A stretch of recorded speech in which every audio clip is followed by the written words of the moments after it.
Hey everyone, and welcome to the Art of Online Marketing live show. My name is Denise Allison, and I help you grow your business with social media and live video. So today we're going to be talking about what to do before you click on the Go Live button. So we'll be talking about live video once again today.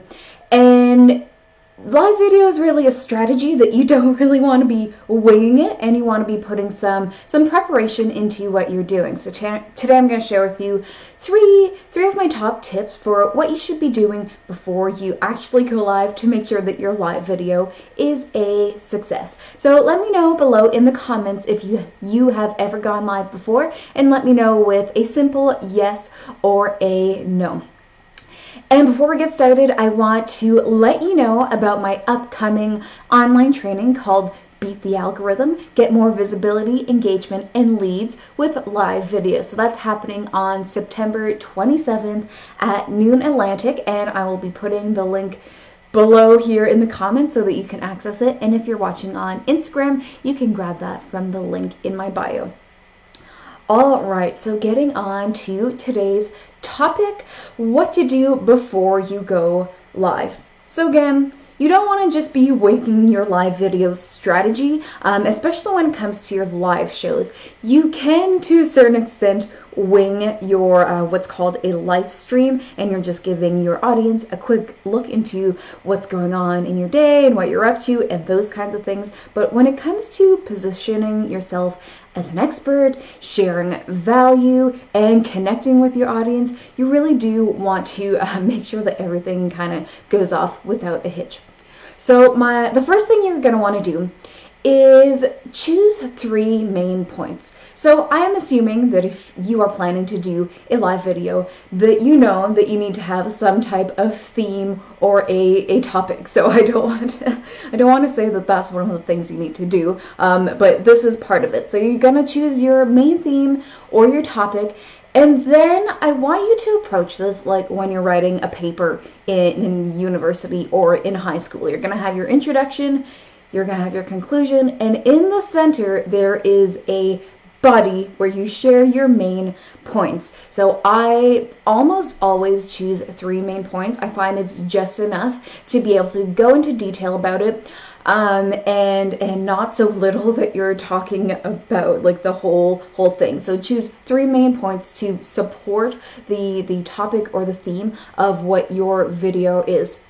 Now, you do have a little bit of leeway. You could do a few less, you could do a few more, but I find 3 is a good number. And I know you're an expert in what you do. You could go on for probably 105 points on this. But the point is to choose the 3 most important ones that are really going to help out your audience, give them something they can implement, and get them a quick win that they can do it, and they can see some kind of results, so they come back. If you share 85 points, that's too much, it's overwhelming. If you only share 1, sometimes that's not really enough to get people into the video and interested and engaged. So definitely, I recommend going with 3 points that are going to support your argument and help you move forward and help your audience move forward.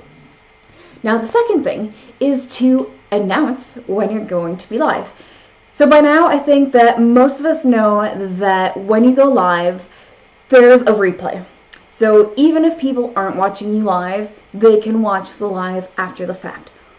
But the goal is to get as many people as you can actually watching live and engaging with you when you're live, because that's what helps you get more reach, and it helps you algorithm-wise to get in front of more people. So the more people who are watching live and engaging and sharing and doing all those things, the better it is for you. So you really want your audience to know when you are going to be live so that they can tune in live, hopefully, and even if they aren't able to tune in live, well, at least they know that this live video is going to happen, and they can have on their radar that they are going to watch the replay after, like if they have a meeting or they're driving or something like that. So you do want to announce that you are going live, what day, what the topic is, and those types of details.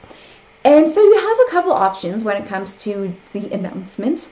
And the first one is you can schedule it right into Facebook is if Facebook is the platform you're using. You can schedule it right in Facebook, or you can use a third-party app or software to schedule it there.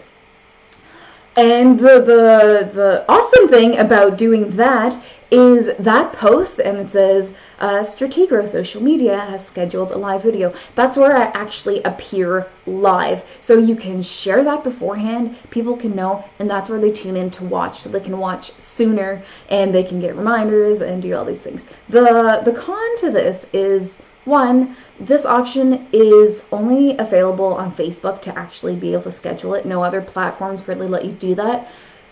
The second one is that you do need some type of live video software to be able to do that. So even though you can schedule the live video right in Facebook, you can't actually access the going live part in it. In Facebook itself, you need some kind of third-party software. So if you don't have that, you're not going to be able to do that one. Unfortunately, I'm not quite sure why. Anyway, you can't. So the second option you have, if you're either you don't have that software or you're not going live on Facebook, is you just create a post and you announce that you're going live. So you create some kind of graphic or take an image. Again, you put the time and the date and what it's going to be about, and you just share that with your audience. The pros to that is it's quite simple. There's no crazy confusing tech involved, but the cons are then you need to create a graphic and you appear live in a different place and that kind of thing. So it's really up to you. The first one is if you're going live on Facebook and you have the technology, you can do it. If you don't, then you're going to have to go with option number 2, which is creating some kind of image and sharing that with your audience. All right, now the third thing you want to do is just make sure that you are set up logistically. So your tech and your equipment and anything like that. So you want to take, I usually start my process at an hour before, but it doesn't actually take an hour. I just like to make sure that everything is set up. So what I always do is I either make sure I turn off my laptop the night before and start it up, or I reboot my laptop. Going live takes a lot of juice, and if you have a whole bunch of things happening and running in the background, your video is going to be choppy and weird and not the greatest. So I always recommend rebooting your laptop. You're going to want to check if you have lights and tripods and that kind of thing, you want to check those out. Make sure you have a strong internet connection. So if you've gone live before, wherever you are, you probably have a good sense of whether or not your upload speed can permit you to go live on Wi-Fi. And so when you're looking into service providers for Wi-Fi, you want to pay attention to the upload speed, not the download speed, because you are uploading the video and you're going to want 5 megabytes per second or whatever the term is. So you're going to want to check out your internet. If it's windy or stormy and you live in the middle of nowhere like me and things can get screwed up because of little things, you just want to make sure that your internet is on and working and that's going to go well. You are going to want to make sure you know how all of your tech works. So if you are using one of those third-party platforms to do your live videos, you don't want to learn how to do it while you're live. You're going to want to practice that beforehand. And then one thing that I always do is I lock my cat in the bathroom or one of the other rooms, because I have learned from experience that she likes to go crazy and run around and cause a ruckus while I'm live. It pretty much never fails, so she needs to be put away. So if you have anything that's going to be distracting, if it's kids, if it's husband, if it's neighbors, lock your door or tell them, please don't walk in because I'm going live. So just minimize all those distractions. Make sure you have a clean, quiet space. So I have this kind of background that I always use when I'm going live. You want to choose a place that you're always going to go live from if you are going live from your workplace. So I've set up this background. You'll want to think about what you can do for your own video. Okay, so those are the 3 measures I want you to put in place before you go live. So you want to choose your 3 main points. You want to announce that you are going live. and you want to make sure that you're all set up logistically. So hopefully that helps you to make sure that your live video goes off without a hitch. And just a reminder to register for my online training coming up next week, and that's called Beat the Algorithm. Get more visibility, engagement, and leads with live videos. So again, I'll put the link down here. If you're watching on Instagram, it'll be the link in my bio. And I'm looking forward to seeing you all again next week for another episode of the Art of Online Marketing live show. All right, everyone. Thanks for being here with me, and have a great day.